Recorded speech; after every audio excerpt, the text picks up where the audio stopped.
देश को नरेंद्र मोदी जी ने पूरा दुर्दशा में पहुंचा दिया। अभी आगे हाथ दे रहे हैं कि कोई रास्ते में छोड़ दो, आगे छोड़ दो।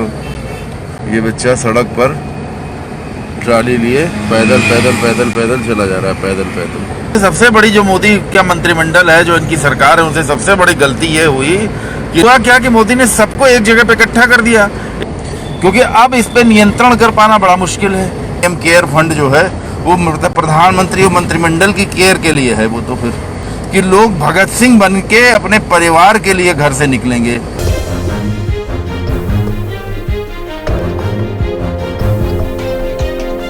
मित्रों, सिर्फ इतना कहूंगा, ज्यादा नहीं, कि देश को नरेंद्र मोदी जी ने पूरा दुर्दशा में पहुंचा दिया। अभी आगे ऐसे ऐसे सीन दिखाई दिए हमको। ये देखिए आगे का सीन दिखाएं, आगे का सीन देखिए। ये लड़के बच्चे चले जा रहे हैं, सब मजदूर हैं, सब पैदल चले जा रहे हैं। और आगे एक लड़का चला जा रहा है अपनी ट्राली घसीटता हुआ। देख रहे हैं, हाथ दे रहे हैं कि कोई रास्ते में छोड़ दो, आगे छोड़ दो।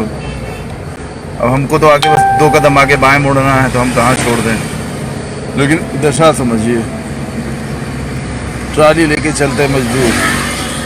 और ये भी, इस बच्चे को भी मैंने देखा, बढ़िया सी ट्राली लिए सड़क पर ट्राली घसीटता हुआ ये चला जा रहा है। देखिए, ये बच्चा सड़क पर ट्राली लिए पैदल पैदल पैदल पैदल चला जा रहा है, पैदल पैदल।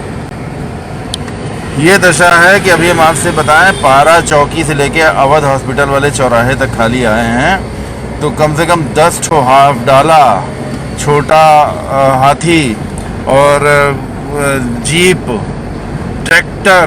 यहाँ देखिए मेरे पीछे, सब पीछे इधर 6 लोग बैठे हैं, सुस्ता रहे हैं, सब पैदल चल। और मोदी गिरोह से सबसे बड़ी जो मोदी का मंत्रिमंडल है, जो इनकी सरकार है, उनसे सबसे बड़ी गलती ये हुई कि नरेंद्र मोदी एंड कंपनी को शुरू में लॉकडाउन तो करना चाहिए था, लेकिन परिवहन नहीं रोकना चाहिए था। पूरा ट्रेन, बस, फ्लाइट, सब फ्लाइट रोक देते, चलो ठीक था, कोई फ्लाइट एसी होती है, उसमें जो है एक आदमी घुस जाए तो सबको जो है पूरा। लेकिन ट्रेन, बस जो खुले कंपार्टमेंट वाले, जो जनरल कंपार्टमेंट वाले लोग हैं, उनके लिए खुली छोड़ देते तो शुरू में कोरोना इतना देश में नहीं फैला था। कोरोना देश में इतना बुरी तरीके से नहीं फैला था, बहुत कम लोगों का था, ना के बराबर। सब अपने अपने घरों को पहुंच जाते। अब हुआ क्या कि मोदी ने सबको एक जगह पे इकट्ठा कर दिया। इकट्ठा करने के बाद अब किसमें इतने दिनों में, पिछले 2 महीने में, 3 महीने में कितनों में फैल गया, कितनों का रेजिस्टेंस पावर कितना है, कुछ नहीं मालूम है। तो वो लोग अब यहाँ से स्प्रेड होने के बाद जब अपने अपने गांव सब जगह पहुँच रहे हैं, पैदल चल के पहुँच रहे हैं, चाहे जैसे भी पहुँच रहे हो, ये एक बहुत बड़ी समस्या अब बनेगा, क्योंकि अब इस पे नियंत्रण कर पाना बड़ा मुश्किल है।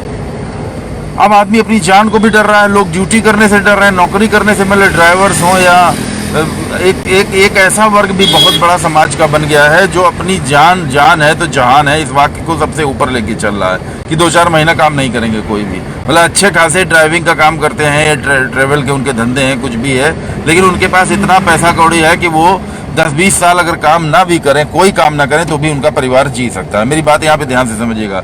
बहुत बड़ी संख्या में ऐसे लोग हैं जो 2-4, 6 महीना, 8 महीना, साल भर तक कोई काम ना करें, तब भी उनका परिवार अच्छे से पलता रहेगा, ठीक है ना। तो वो लोग अपनी जान को पहले देखेंगे कि काम को कितना, जो बहुत ज़्यादा कृपण, कंजूस, पैसा कमाने के लिए लालची लोग हैं, वही लोग भागेंगे। तो एक वर्ग ऐसा भी देश में बन रहा है बुरी तरीके से, जो काम करने के मौके होंगे तब भी नहीं निकलेगा, पहले वो अपनी जान की गारंटी मांगेगा। अब हम अपने देश की सरकार से अपनी जान की गारंटी मांगना चाहते हैं। 20 लाख करोड़, 1,70,000 करोड़, 20 लाख करोड़, इतने पैसे अगर सरकार खर्चा कर रही है, रिलीज कर रही है, तो ये सरकारी पैसा है ना, ये हमारा आपका जनता का पैसा है। हम जनता होके सरकार से अगर गारंटी मांगे कि हम अपने देश में जिंदा रहने की गारंटी चाहते हैं, हमको चिकित्सा सुविधाओं की गारंटी दे दी जाए, बाकी और कुछ नहीं कर रहे हैं। हम बचे ना बचे, हमारे शरीर में प्रॉब्लम चाहे जैसे ही वो बात की बात है, लेकिन अगर हम बीमार पड़े, हमें कोई भी प्रॉब्लम हो, तो हमें चिकित्सा मिल जाए। तो क्या सरकार ये पूरा कर पा रही है? सरकार आके क्या बता रही है कि हमने इतनी पीपी मास्क बना दिए देश में, देश आत्मनिर्भर बन गया है। तो सरकार काहे के लिए है? सरकार ने जो मैंने कल बात कही थी, वो बात तो मेरी सर्वोच्च हो गई ना। PM relief fund, PM care fund जो है, वो प्रधानमंत्री और मंत्रिमंडल की केयर के लिए है। वो तो फिर वो मंत्रियों की, नेताओं की, बड़े लोगों की केयर के लिए हो गया ना। वो तो पीएम केयर फंड, जिसमें जितना ढेर सा इनकी सुविधाओं में कोई कटौती ना हो। मंत्री जी की तनख्वाह, मंत्रियों की, सांसदों की, विधायकों की और बढ़ जाए, उनकी सुविधाएं और बढ़ जाएं। तो ये जो आने वाला समय है ना, ये बड़ा भयानक होने जा रहा है। इसमें एक वर्ग ऐसा होगा जो अपने आप को कैदी बना लेगा, और एक वर्ग ऐसा होगा जो मौत के मुंह में निकल के उसको काम करना होगा, क्योंकि वो काम नहीं करेगा तो भूखों मर जाएगा उसके परिवार के लोग। तो जो मेरी कही हुई बात यहाँ पे भी अकाट्य सच्ची साबित हो रही है कि लोग भगत सिंह बन के अपने परिवार के लिए घर से निकलेंगे, देश बचाने नहीं, परिवार बचाने। देश के लिए काम करने नहीं, परिवार के लिए। भाई बीवी हैं, बच्चे हैं, बुजुर्ग माँ बाप हैं, बुजुर्ग हमारा भाई है, हमारी माँ मर रही है घर में, उसकी दवा का हम पैसा नहीं कर पा रहे हैं, तो हम निकले हैं, चाहे बाहर मौत बट रही हो, कोरोना चाहे जितना भी फैल रहा हो, लेकिन हम निकले हैं। तो ऐसे लोगों को ही तो मैं कह रहा था कि भगत सिंह माना जाएगा। और एक वर्ग ऐसा होगा जो अपने घरों से बाहर नहीं निकलेगा लंबे समय तक, वो लंबे समय तक अपने आप को कैदी बना लेगा। तो आने वाला समय समाज के लिए बहुत दिक्कत वाला है, इसको समझने की जरूरत है। समाज की शिक्षा देना, समाज को एकजुट करना, समाज को अनुशासित करना, समाज को सही राह देना, अब आने वाले समय में इसकी सबसे ज्यादा आवश्यकता पड़ेगी। इसको आप मानिए चाहे ना मानिए, और दिल पे हाथ रख के सच पूछिए तो ये बात 100% आपको सच्ची ही मिलेगी।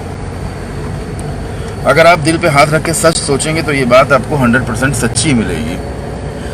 ट्रैफिक कम है इसलिए एक हाथ से गाड़ी ड्राइव करते हुए घर तक भी आ गए। आप लोगों से ढेर सारी बातें हुई, आप लोगों के कमेंट नहीं पढ़ पाया, अच्छा हुआ, क्योंकि अब तुम हिंदू धर्म, मुस्लिम धर्म, बीजेपी, कांग्रेस पार्टी किसकी बात करोगे? आज तुम ये बात करोगे कि 1947 में हुआ था कश्मीरी पंडित, ये सब बातें बेफिजूल की हो गई हैं। चैनल को सब्सक्राइब नहीं किया है तो प्लीज सब्सक्राइब कीजिए और ताज़ा अपडेट पाने के लिए बेल आइकन को दबाना ना भूलें।